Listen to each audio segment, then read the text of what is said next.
Bonsoir Boris Cyrulnik. Voilà, Bonsoir. nous sommes en direct avec vous sur le plateau de BFM TV. Vous êtes bien sûr neuropsychiatre, psychanalyste, enseignant, écrivain. Vous avez fait de très nombreux livres. Mais bon, et vous êtes l'auteur et en tout cas celui qui a développé la notion de résilience en France, on va en parler. Mais vous n'aviez jamais raconté vraiment votre histoire. C'est ce que vous faites dans ce livre, Sauve-toi, la vie t'appelle, chez Odile Jacob. Et c'est la première fois que vous parlez de vous de cette façon, alors même que vous soignez, que vous aidez les enfants qui parfois ont vécu des traumatismes semblables aux vôtres. Alors on va essayer de comprendre. Je vais d'abord lire le début de votre livre. Lors de ma première naissance, je n'étais pas là. Mon corps est venu au monde en juillet 1937 à Bordeaux. On me l'a dit, je suis bien obligée d'y croire puisque je n'en ai aucun souvenir. Ma seconde naissance, elle, est en pleine mémoire. Une nuit, j'ai été arrêtée par des hommes armés qui entouraient mon lit. Ils venaient me chercher pour me mettre à mort. Mon histoire est née cette nuit-là. Et c'est en 1944. Et d'une certaine façon, vous venez à la vie ce jour-là, le jour de votre arrestation par les nazis. C'est-à-dire, je viens à mon histoire. Je suis venu à la vie avant, et s'il n'y avait pas eu cette arrestation, j'aurais eu une autre histoire. Donc mon histoire a commencé ce jour-là, parce que cet événement impossible à dire, interdit de le dire, sinon je serais mort, cet événement-là a organisé tout le reste de mon développement. C'est ce que vous racontez dans le livre, c'est-à-dire que vous nous donnez un peu des flashs sur cette période incroyable, enfin très dure pour un enfant. Vous avez 6 ans, vous êtes hébergé ensuite par des familles, surtout vous fuyez, vous arrivez à vous sauver. Comment c'était ? C'était pas dur. C'est-à-dire que c'était pas dur parce qu'un enfant a besoin de pensées binaires. Tout ce qui n'est pas gentil est méchant, tout ce qui n'est pas grand est petit, tout ce qui n'est pas homme est femme. Et on organise sa vie avec des pensées claires comme ça.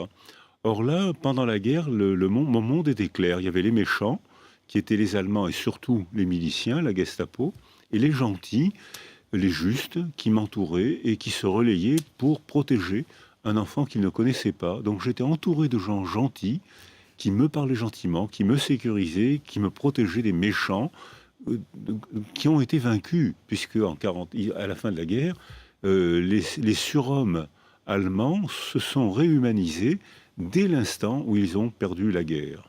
Et ce que vous racontez, c'est donc après cette arrestation, vous êtes amené dans une synagogue, comme tous les autres juifs de Bordeaux raflés ce jour-là ou cette nuit-là, et vous arrivez à vous cacher dans le plafond, vous échappez à la Gestapo, vous vous retrouvez à l'extérieur devant une ambulance, et vous vous cachez sous le brancard d'une femme blessée, et une infirmière vous fait signe et vous cache. Et à ce moment-là, un homme, un nazi sans doute, vous regarde et vous avez le sentiment qu'il vous laisse partir. Mais en fait, tout ça, c'est faux. Vous avez enquêté et c'est pas ça. Non. J'ai arrangé ma mémoire. D'abord, je rencontrais l'infirmière, Madame Descoubès, je l'ai retrouvée, dans ma mémoire, elle était belle et blonde. Et elle m'a montré une photo d'elle, infirmière de la Croix-Rouge. Elle était belle et brune comme un corbeau. Alors ça frappe beaucoup, parce que tous les enfants qui racontent cette histoire, mais alors, comment on fait pour faire de la mémoire ? Eh bien, on arrange la mémoire. Alors, je me suis caché, je me suis blotti sous le plafond, ce qui fait que tous les contrôles, personne n'a pensé à lever la tête, parce que j'étais blotti sous le plafond. Et quand j'ai entendu le silence, je me suis laissé tomber, et la porte était ouverte, je suis sorti. Et à ce moment-là, l'infirmière m'a vu, m'a fait signe de plonger dans ce que logiquement je croyais être une ambulance, et c'était pas une ambulance, c'était une camionnette. Mais quand on voit une table avec 3 pieds, on voit que 3 pieds de la table, logiquement, il y a un 4e pied. Donc, puisqu'il y avait une dame mourante sur le matelas, puisqu'il y avait une infirmière en bas des marches, c'est que c'était une ambulance. Eh ben non, c'était pas une ambulance. Et ainsi de suite, j'ai envie de dire, parce que votre récit, il est vos souvenirs et l'enquête que vous faites sur chacun des souvenirs et la manière dont votre mémoire reconstruit pour supporter et mieux, pour réussir brillamment comme vous l'avez fait. Alors, la mémoire permet de donner cohérence. Quand le réel est fou, ce qui était le cas de la guerre, comment peut-on arrêter un enfant, le condamner à mort? 25% des enfants juifs ont disparu. En France, c'est le pays où il y a le moins de disparitions. Dans les autres pays européens, ça dépasse les 90%. 2 millions d'enfants juifs en Europe au début de la guerre, 200 000 à la fin de la guerre. Les autres ont été brûlés. Oui, vous racontez tous ces Français qui vous ont aidé, et Voilà. ces religieuses, et ces gens Il y a simples et ces même justes qui vous des ont aidé. pétainistes, même des institutions pétainistes ont protégé les enfants juifs. Allez comprendre ça. Le réel est fou. Le réel était fou. Quand le réel est fou, comment on fait pour se comporter? On lui donne cohérence dans une représentation où on arrondit les angles, on a des morceaux de vérité, et puis on s'arrange. C'était une ambulance, elle était blonde, et puis il a donné le signal du départ. Or, c'était pas vrai là non plus. Il n'a pas donné le signal du départ. Ce nazi, vous avez le sentiment qu'il vous a laissé partir? En fait, non, mais parce que c'est une manière de vous dire peut-être qu'il y avait des gens bienveillants, y compris parmi les monstres. Voilà, exactement. Ça m'a permis de me faire croire que même dans le mal extrême, il y a quand même une part d'humanité. Donc tout n'est pas perdu. Je le pense encore d'ailleurs. Même dans les plus grandes tragédies, il y a quand même une part d'humanité. Et j'avais besoin de le croire pour ne pas être désespéré. Vous parlez aussi d'autre chose qui est très frappante dans ce récit, lorsque vous êtes recueilli bien après par la sœur de votre mère. Donc je ne l'ai pas dit, votre mère a été déportée, votre père était combattant, il est mort au combat. Elle rencontre un homme, enfin elle est avec un homme, et tous les deux, dès qu'ils se mettent à vivre ensemble et ils vous élèvent, vous devenez brillant élève alors que vous étiez très mauvais élève. Ça, c'est extraordinaire aussi. Alors, C'est ça la résilience, c'est ça le concept de résilience. c'est une partie, Une partie du- effectivement, du- un facteur de résilience. Non, c'est pas extraordinaire parce que ce que vous venez de dire, je l'ai entendu au Rwanda, je l'ai entendu dans tous les pays en guerre. Quand autour d'un enfant, il y a de la violence, il y a de la haine, il y a de l'instabilité affective, tous les enfants sont minables à l'école comme je l'ai été. Et tous me disent, dès l'instant où il y a une structure affective et sensée autour de l'enfant, il rattrape son retard en quelques mois. C'est-à-dire que l'intelligence n'est pas du tout une qualité cérébrale, l'intelligence est une qualité affective. Quand on est sécurisé, on éprouve le plaisir de jouer à l'école et d'apprendre à l'école. Et dans ce cas-là, on peut devenir très bon élève très rapidement. Et ce qui est donc extraordinaire dans votre livre, c'est que vous parlez de vous, vous parlez de votre histoire, vous parlez de votre mémoire, et il y a vraiment des moments poignants. Mais vous parlez de nous tous. Vous parlez des enfants qui ne réussissent pas à l'école. Pourquoi? Attachement, sécurité. Vous parlez justement de la manière dont on peut s'en sortir, cet attachement, cette sécurité qu'on peut avoir dès l'enfance. Vous parlez aussi du silence, parce que vous avez quand même gardé le silence très très longtemps. Pourquoi? Je ne l'ai pas gardé. On m'a imposé le silence. Je n'ai pas gardé le silence. J'ai parlé. Alors pendant la guerre, il fallait pas parler, sinon je serais mort. Mais après la guerre, j'ai parlé. Et j'ai parlé à des sourds. C'est-à-dire que tout le monde me disait, mais qu'est-ce que tu racontes? Ou alors celui qui m'a fait taire pendant très longtemps, c'est un monsieur gentil qui m'a écouté et qui m'a dit, tu racontes de belles histoires. Il m'a donné une piécette et il m'a dit, va t'acheter des bonbons. Je me suis dit, bon, ben, c'est pas la peine de parler aux adultes. Ils peuvent pas comprendre. Donc on m'a fait taire. C'était un peu confortable. Ça m'arrangeait un peu. Mais tout le monde est complice du déni, moi parce que c'était trop dur à dire, et vous parce que c'était trop invraisemblable à entendre, insupportable à entendre, dont tout le monde était d'accord. Il fallait reconstruire la France aussi. La France avait été humiliée, pas glorieuse pendant la guerre de 40. Il fallait la reconstruire et la revaloriser. Alors on parlait des résistants, c'était l'époque où la CGT demandait aux ouvriers de travailler pendant les week-ends gratuitement. Demandez ça à la CGT aujourd'hui, vous allez voir. C'est-à-dire qu'il fallait le faire comme ça, il fallait reconstruire la France. Donc il fallait taire les blessures les plus violentes et les plus fortes et les plus terribles. Vous apprenez aussi, vous retrouvez que vous vouliez être psychiatre dès 10 ans. Oui, ça c'est une surprise. Je m'y attendais pas du tout, j'avais complètement oublié. Et en fouillant dans une malle, j'ai retrouvé des rédactions, comme on disait à l'époque, où l'enseignant avait dit « Que voulez-vous faire quand vous serez grand ?» J'ai eu la surprise de voir que j'avais écrit « Quand je serai grand, je serai psychiatre », ce qui était ahurissant. J'avais complètement oublié. Mais qu'est-ce que je pouvais savoir de la psychiatrie à 10, 11 ans? Probablement rien. Mais comme le réel était fou, comme je voulais ne pas haïr ceux qui avaient détruit ma famille et qui voulaient me détruire, j'avais besoin de penser que c'était une folie sociale. ce que je pense encore aujourd'hui d'ailleurs. J'avais besoin de penser que c'était une folie sociale. J'ai donc logiquement pensé que la psychiatrie pourrait répondre à ce problème.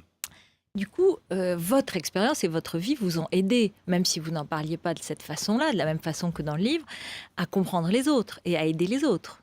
Oui, alors ça, c'est une constante qu'on retrouve chez tous les traumatisés. Ou bien ils sont fracassés, ce qui arrive bien sûr, et s'ils s'en remettent, ils deviennent altruistes. J'ai besoin de comprendre pourquoi celui-là, celle-là, qui a la même blessure que moi, pourquoi elle s'en sort, pourquoi lui s'en sort pas, etc. Donc ça, c'est une motivation, c'est une rage de comprendre, c'est plus qu'une motivation. C'est une rage parce que comprendre donne sens à la vie, et effectivement, ce trauma de mon enfance a orienté, a gouverné tout le reste de ma vie. Et oui, puisque vous rencontrez des enfants dans les guerres, les Rwandais, vous disiez, vous parlez des enfants de Roumanie et d'autres, et vous reconnaissez leur trauma et vous aidez. Vous voyez qu'ils ne sont pas autistes, mais qu'ils sont dans un isolement sensoriel qu'on peut combattre. Et vous dites, dans les tuteurs, dans les deux mots, la force et la gentillesse, sont les deux peut-être moyens de redonner confiance et de sortir un enfant d'un traumatisme. Alors il faut commencer par ça. Avant de parler, il faut le sécuriser. Et ensuite, une fois sécurisé, il pourra travailler avec des mots dans une relation ce qui lui est arrivé. Et il pourra modifier la représentation de son traumatisme. C'est ce que font les artistes, c'est ce qu'on fait en psychothérapie, c'est ce qu'on fait quand on est en confiance avec quelqu'un. Alors c'est vrai que mon expérience, où j'ai été isolé pendant plusieurs mois, pendant 7 mois complètement isolé, et j'avais probablement un comportement pseudo-autiste. Mais quand j'ai été en Roumanie ou en Bulgarie ou dans d'autres pays où les enfants sont isolés, c'est plus que l'abandon, c'est l'isolement sensoriel sans substitut. Et dans ces pays-là, le seul objet extérieur à soi-même, c'est les mains, c'est les balancements, comme les enfants autistes. Mais c'est un faux autisme, c'est un pseudo-autisme. Et on nous disait, il ne faut pas s'occuper de ces enfants, vous voyez bien qu'ils sont foutus. Et nous, on disait, mais ils sont foutus parce qu'on ne s'occupe pas de ces enfants. Et on a souvent eu raison, pas toujours bien sûr. J'avais quand même envie de vous parler, de vous demander votre regard sur le drame qui vient de se dérouler il y a quelques jours à Échirolles, donc tout près de Grenoble. Des deux jeunes massacrés par une bande. On les a presque tous arrêtés, sauf un aujourd'hui. Et tout le monde a souligné la sauvagerie, la barbarie. Qu'est-ce qui peut se passer dans la tête de ces jeunes lorsqu'ils massacrent ainsi deux jeunes hommes qui réussissent et qui s'en sortent? Alors je pense que ces mouvements, ces tragédies de jeunes ont toujours existé. On attaquait le guet à l'époque de François Villon. Quand j'étais enfant, il y avait des bagarres de bandes entre la bande du Sacto, le Sacré-Cœur, et la bande de Clignancourt, avec des machettes, avec des armes, avec des morceaux de bois, mais on n'en parlait pas. Maintenant, on en parle parce que on ne supporte plus la violence, ce qui est une preuve de progrès social. La violence a constitué nos sociétés. C'est-à-dire que toutes les sociétés se sont construites dans la violence, et quand j'étais enfant, les mères, les femmes valorisaient les hommes violents et avaient honte d'un homme non violent.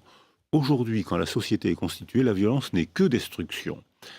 Violence conjugale, destruction de famille. Violence entre bandes, destruction. Assassinat. Donc je pense que ça a toujours existé. Mais ça existe que lorsque la culture est défaillante. Lorsqu'il y a des rituels pour accueillir les jeunes, ils ne sont pas violents. Ils canalisent, ils apprennent à maîtriser la violence et à le dire, à l'exprimer autrement. Et donc ces jeunes-là, ils seraient acculturés. Déculturés, privés de culture. Ils sont privés de culture, et ça, je pense que là, les politiques ont une grande responsabilité.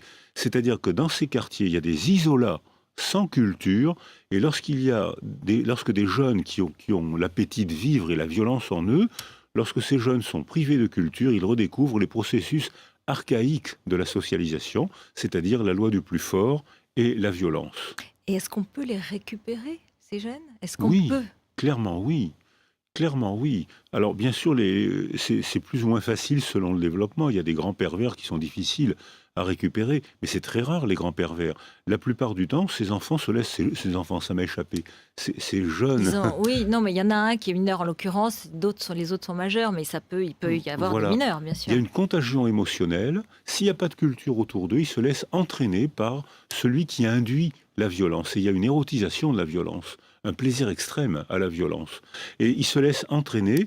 Si on change le contexte, la plupart d'entre eux vont apprendre avec plaisir, avec bonheur, la culture. Mais il faut leur proposer une culture.